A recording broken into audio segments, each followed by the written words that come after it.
வாங்க இன்னைக்கு நம்ம ஃப்ரைட் இட்லி எப்படி செய்கிறதுன்னு பார்க்கலாம். ஃப்ரைட் இட்லி வந்து ஸ்கூலுக்கு சென்ட் பண்ணுறதுக்குலாம் ரொம்ப நல்லாயிருக்கும். நம்ம எப்பயுமே வந்து குழந்தைகளுக்கு நார்மலாக இட்லி கொடுக்குறோம் அப்படின்னா லஞ்சுக்கு நான் சொல்கிறேன். மோஸ்ட்லி நாங்கள் டிஃபன்ஸ் கொடுக்கறதில்ல. எப்பயாவது நம்ம கொடுக்கலான்னு பார்த்தாலும் தோசை அப்படிலாம் கொடுத்தோன்னா காஞ்சிரும் மதியத்துக்கு.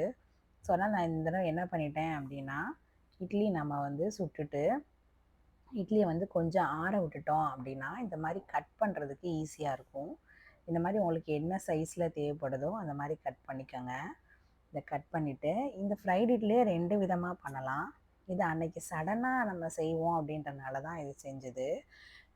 இட்லி சட்னி தான் கொடுக்குறதா இருந்தது. இட்லி வேணாம் அப்படின்னு சொல்லிட்டனால சரி அதை ஃப்ரைட் இட்லியாக செஞ்சு கொடுப்போம் அப்படின்னு சொல்லிட்டு இந்த மாதிரி நான் செய்கிறேன். இதுக்கு கொஞ்சம் எண்ணெய் ஊற்றிட்டு அந்த இட்லியை வந்து நம்ம கட் பண்ண இட்லியை வந்து லைட்டாக ஃப்ரை பண்ணி எடுத்துக்குவோம். எண்ணெய் கொஞ்சம் கொஞ்சமாக ஊற்றுங்க. ஏன்னா இட்லி வந்து அப்படியே அந்த எண்ணெயை ஃபுல்லாக உறிஞ்சிரும். அதனால் கொஞ்சம் கொஞ்சமாக ஊற்றுறோம். இப்போ இதில் வந்து ஒரு 9 இட்லி வச்சுருந்தேன். 9 இட்லியுமே இந்த மாதிரி நான் வந்து கட் பண்ணி எனக்கு ஏற்ற மாதிரி சைஸஸில் கட் பண்ணி எடுத்துக்கிட்டேன். கொஞ்சம் பெரிய சைஸாகவே கட் பண்ணிக்கோங்க. அப்போ தான் நல்லா ஜூஸியாக இருக்கும், நல்லாயிருக்கும் இந்த ஃப்ரைட் இட்லி. இது மசாலா இட்லின்னு கூட பேர் சொல்லிக்கலாம், உங்கள் இஷ்டம் தான். இதிலேயே நான் இன்னொரு டைப் ஆஃப் ஃப்ரைட் இட்லி நான் செஞ்சு காமிக்கிறேன் ஃப்யூச்சரில்.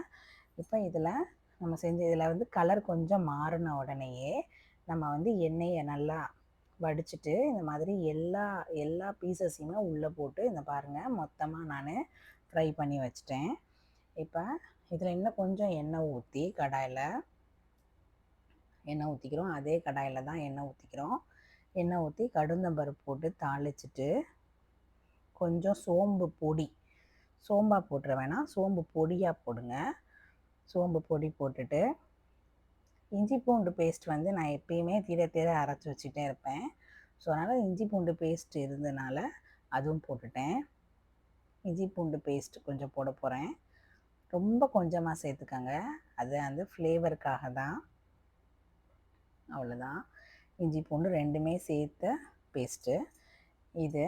அப்புறம் நம்ம வந்து வெங்காயம் வந்து நல்லா வதங்கணும். அதனால நான் இந்த இட்லியை ஃப்ரை பண்ணிகிட்டு இருக்கும் போதே நான் என்ன பண்ணிட்டேன்னா, பெரிய வெங்காயம் ஒரு 3 வெங்காயம் எடுத்து அதை ஓவனில் ஒரு 5 மினிட்ஸ்க்கு அதை நான் குக் பண்ணிட்டேன்.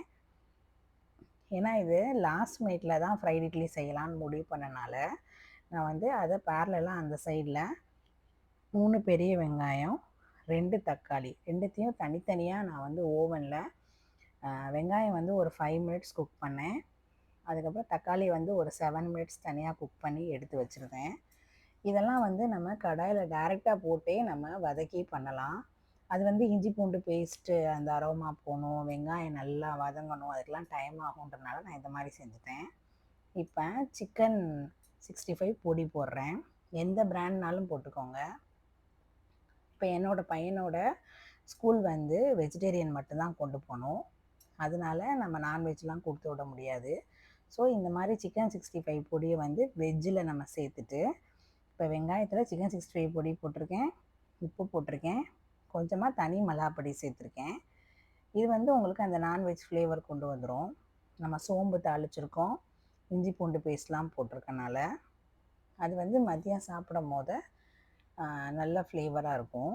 இப்போ 2 தக்காளி சொன்னேன்ல, அதை நான் வந்து தனியாக வதக்கி ஓவனில் வதக்கி எடுத்துட்டேன். அதையும் இதில் சேர்க்குறேன். இப்போ இந்த வெங்காயம், நம்ம போட்டிருக்க சிக்கன் 65 பொடி, இஞ்சி பூண்டு பேஸ்ட்டு, தக்காளி எல்லாமே வந்து நல்லா மேஷ் ஆகி ஒன்றா வந்ததுக்கப்புறம் நம்ம ஃபைனலாக அந்த ஃப்ரை பண்ணி வச்சுருக்க இட்லியை நம்ம சேர்க்க போகிறோம். நல்லா கலராக தான் இருந்துச்சு. மொபைலில் அந்த அளவுக்கு உங்களுக்கு கலர் தெரியுதான்னு எனக்கு தெரியல. கலர் பொடியெலாம் சேர்த்துட வேணாம்.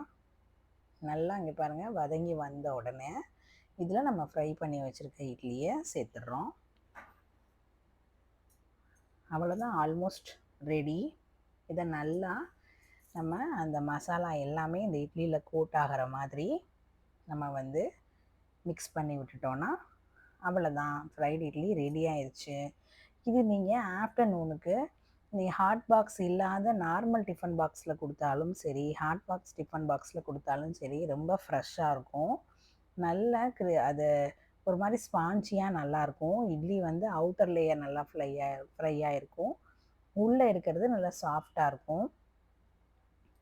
ஒரு முட்டை பரோட்டா சாப்பிட்ட அளவுக்கு அது வந்து நம்ம எக்கே சேர்க்காட்டினாலும் ஃப்ளேவர் நல்லா வந்துடும், டேஸ்ட்டாகவும் இருக்கும். நீங்களும் செஞ்சு பாருங்கள். லன்ச் ரெசிபீஸ்க்கு இந்த மாதிரி அடுத்தடுத்து ஃப்யூச்சரில் நிறைய வீடியோ போடுறேன். தேங்க்யூ. பாய்.